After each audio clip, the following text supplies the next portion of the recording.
So, welcome to step 4. Step 4 is all about rebuilding the gut wall. Now, the reason this is step 4 is because you have to do the other steps before you get here.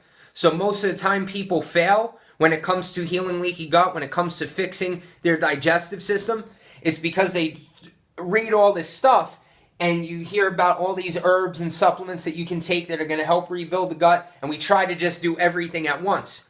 Now, why this does not work is because the bad guys, the pathogens, are like terrorists in the city, right? They're bad guys. So they're over in the city, they come in, they take over, they start destroying the place. We got to bring in good guys, right? So that's what we've tried to do so far. And we've eliminated the pathogens, we've eliminated the bad guys. But now once you clear them out of the city, you have a lot of buildings and storefronts that are left over that are damaged, and we need to be able to repair those in order for the city to properly function. Same thing with your gut. In order for your gut to properly function again, we got to repair the damage that's been done. So before we get to repairing the damage, we got to eliminate the things that are causing the damage. Step 1 is acidic foods. Step 2 is then foods that you're sensitive to. Step 3 is then having the pathogens and stuff still around in the gut because they're causing irritation. They're living on the gut wall. They're causing irritation. They're destroying it. And when you have leaky gut, we have to be able to tighten up those junctions. So when you have leaky gut, right, these are 2 cells. They're opened up, and now gluten and dairy and sugar and all this stuff's getting in, and now it's in the bloodstream. And this is what happens. This is what food sensitivities are. And worse down the road, this becomes autoimmune conditions. So the food comes in and it gets into the bloodstream where it does not belong. And now your body starts to, over time, form antibodies to this stuff that's in the bloodstream. And that's when it starts attacking yourself. In my case, it started to attack my skin. In other people, it can be lupus, it could be MS, it could be psoriasis, it could be eczema, it could be a severe irritable bowel disease like Crohn's, diverticulitis, any of those things. So if this is left undone and we don't take care of this and heal the wall, it can lead to further problems down the road. So step 4, we're in here, we're healing the gut wall, we're tightening everything up, we've cleaned the gut out, and now we're going to actually build it back. So now we're putting all the proverbial bricks back into place to build up this wall. How do you do that? This is when you bring in things like L-glutamine, quercetin, collagen. These are going to be the very things that build up your gut wall. So these are going to be the nutrients and the supplements that you take in order to actually build that wall up. So you may have brought in bone broth so far. For some people, if bone broth causes you a problem, it's because the other steps have not been done first.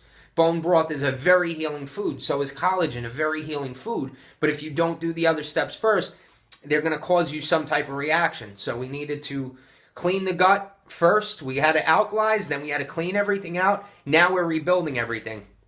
Because if we're trying to rebuild while the bad guys are still around, that we're over here, we're fixing a building, and over there, they're blowing the next one up. We're fixing another building, they're over there, they're blowing the next one up.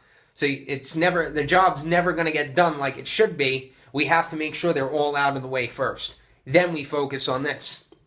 So now we're bringing in our L-glutamine, our quercetin, our collagen. There's so many different supplements that you can take. Some are very effective. Some are really not necessary. You could even find this stuff in a gut healing formula. You go to the health food store, you go on Amazon, there'll be some type of gut healing formula which will more than likely contain all of these things. And then the other important part of healing the gut wall is the mucosal lining. So we have the mucosal lining that's in the intestines, and if we had candida or parasites or leaky gut or any of this stuff going on, then the gut wall is damaged. And we have these little villi, the finger-like projections, that absorb the nutrients from the food. If they're inflamed, instead of being here absorbing food, so each one of my fingers absorbs food, bang, they're flat. So the food's coming in, nothing's getting absorbed, you're not getting the nutrients, the vitamins, the minerals. This is why some of the supplements you're taking are not working. Your body's not even able to absorb them, so you got these flat villi. We got to get them all fixed up so that way they're moving again and they're ready to absorb the nutrition from the food. How do we do that? We help the mucosal lining. So when your body got irritated, it probably destroyed a lot of that mucosal lining, and that's what caused a lot of inflammation. So the mucosal lining prevents the gut from getting inflamed. We start to bring in different herbs and things that are actually going to help that gut. So DGL licorice root, that's very good for the mucosal lining. Also good for a lot of other things as well.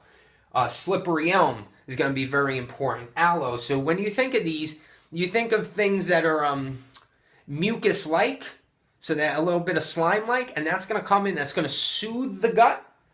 And then these types of things, especially L-glutamine, is going to come in and actually repair the gut wall.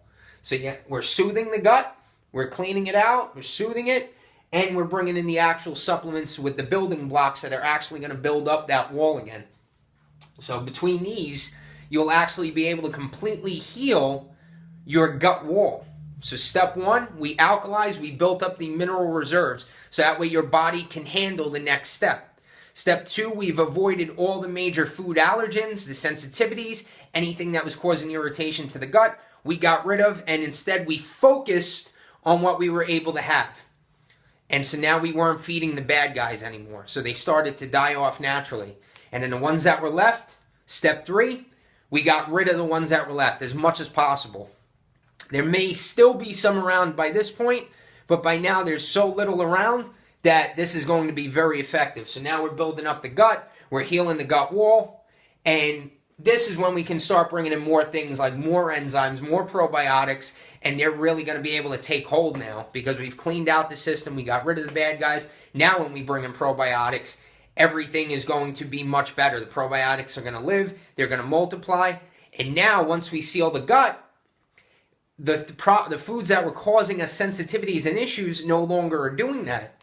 And so now we can actually focus on feeding the good bugs with prebiotics and fibers and starches that we may have not been able to have at the beginning of this journey because they were feeding the bad bugs. But now that the bad bugs are out, those very foods are going to be essential to feeding your probiotics. And that's what the very next step is. And it's actually the last step of the gut fix solution. And basically, once we get to that point, you should be good to go. And step 5 is all about flooding the system with good guys. So I'll talk to you about on the next video about that and teach you exactly how to do that.